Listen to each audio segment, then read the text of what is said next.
doing some target practice with my FX Wildcat in 177 caliber. It's sub 12 foot-pounds. I haven't cleaned the barrel for probably 200 shots or so. So I've just cleaned it now after doing a few groups. So this is a target I've shot at 35 yards, which is down there to the left of that cardboard box. So 35 yards. I did try a few different pellets, but you see they're quite scattered. I've got about 10 mile an hour left to right, no, right to left, sorry, wind. So it's pushing them off to the left slightly, but I thought it should still be more accurate than that. So I've given the barrel a good clean, and the groupings are way better now. You can see the wind is still pushing them off. I've kept my aim point right in the centre. I should push them off there. But the groupings are far more, I mean, look how tight they are on these ones compared. And then this one up here, then I've compensated for the wind by a 1.5 mm. And I've got an 8-shot group there, and it's just torn one hole basically. So it's well worth giving your barrel a clean now and again. I've got the power pull-through kit by Napier. Comes with oil and a pull-through that you put the patches through. A little bit of that oil, and it makes a big difference. This gun shoots great. The only issue I've had with it is since I've had it from new, the magazine hasn't indexed very well. I don't know if there was a slight burr on the pellet probe there, but you put the magazine in. I've got to sort of, I normally rotate it till it clicks, so it's in the position, but yeah, it's indexing fine now. But that's the only issue I've had with this gun, is that I'd load it and the initial pellet going in, I just found it fiddly compared to my HW100, which the magazine would just index straight away easily. You'd occasionally maybe have to give it a slight turn, but this has been quite fiddly, I found. It seems fine now, so I don't know if something's worn in on it or what. This is my first bullet air rifle. Really enjoying shooting it. I thought I was going to have maybe an issue with the scope barrel height difference, because I make it 2 3/4 of an inch difference between the centre of the scope and the barrel. But I've not really found an issue with it. I've zeroed it at 35 yards, and even as close as 10 yards, it's only an inch holdover, so it's not a problem really. Bench shooting, the only thing I find prone shooting is quite awkward, but just shooting standing shots, it's great. The balance is really good on it, because it's such a compact gun. You haven't got too much weight at the front, because it's a compact gun with the weight quite balanced at the sort of centre point. It's really nice for doing standing shooting. I've got a Hawke Vantage 6-24x50 mounted on the gun at the moment. If you're thinking what case to get for a Wildcat, I can recommend this one, which is good for prone shooting because it opens right out flat. It's really cushioned, keep your gun nice and safe. It's a Buffalo River gun case. So I've got quite a few old gun cases, and they didn't fit this gun because even though it's quite short, it's tall, and they wouldn't fit top to bottom because of the height of the gun. So this one works really well. It's got a handy storage pocket on both sides, which conveniently fits paper targets in, so that's quite handy, or whatever else you want to put in there. It came with a set of straps on it to put it on like a backpack, but I'm not going to bother with that, so I just used the shoulder sling.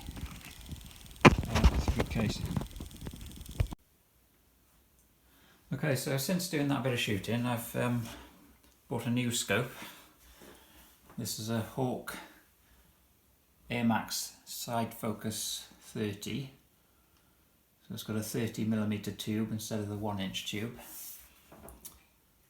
I've put a Sports Match spirit level bubble on the side, which just screws straight into the scope mount.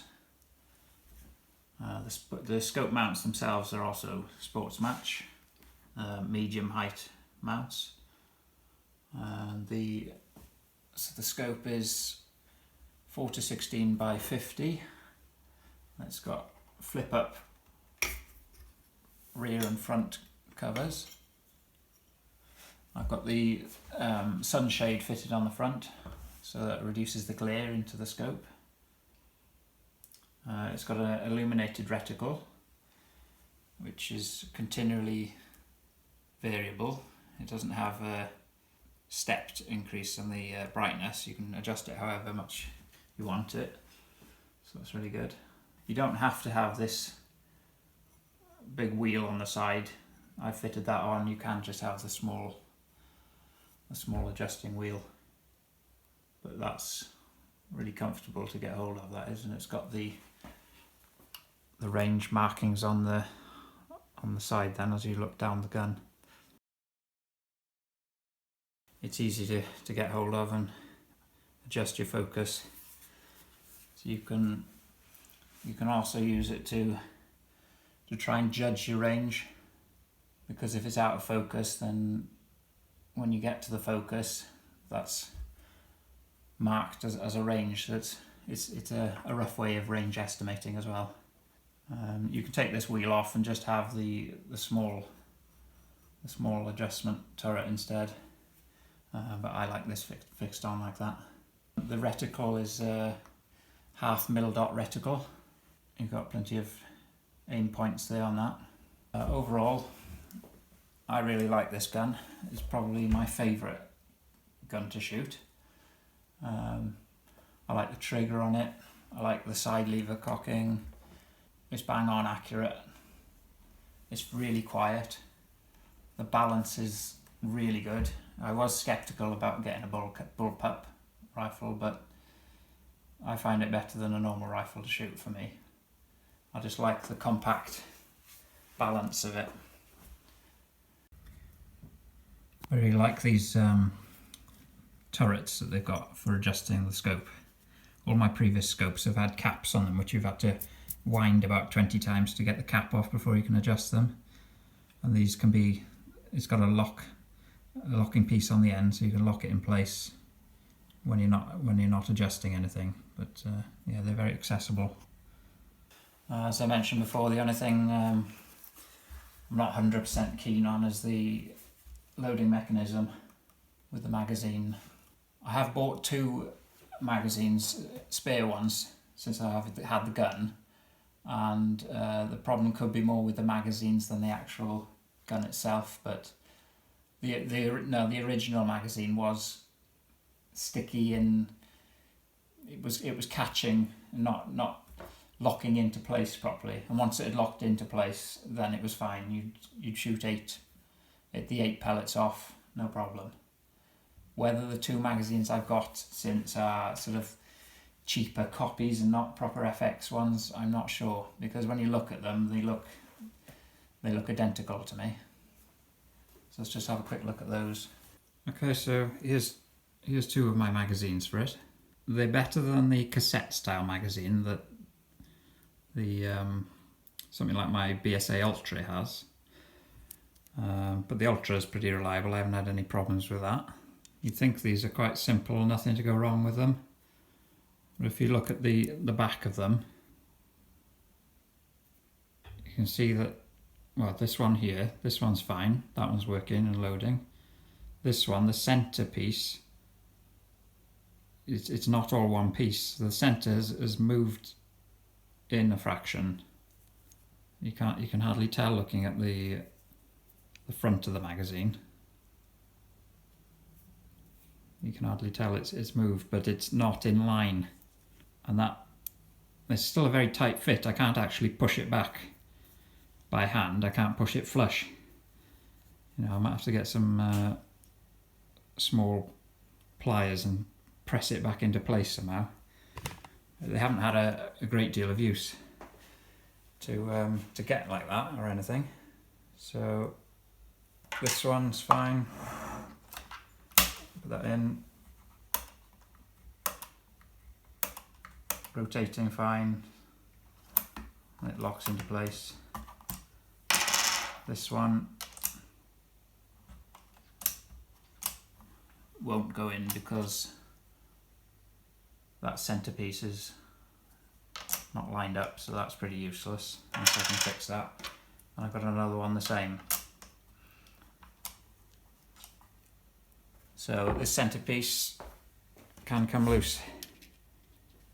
And the problem is I don't know which is the which is the original. I didn't mark them or anything when I bought them.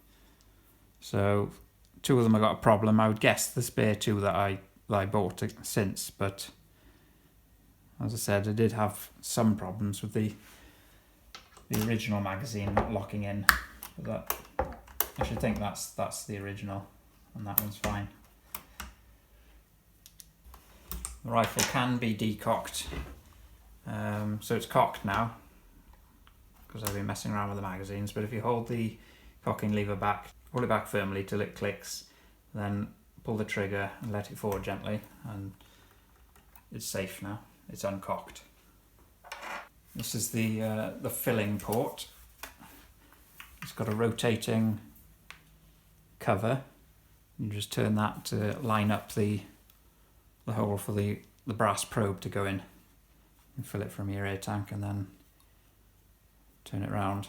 I mean, some of my other air rifles have got a plug that fits in, which I suppose you could lose the plug. I suppose you could get dirt building up in there and then rotate the cover, and then you could push dirt into the fill area anyway, but that's the thing with guns, isn't it? Keep them clean anyway. So that's the FX pressure gauge on the end. It's quite clear to read.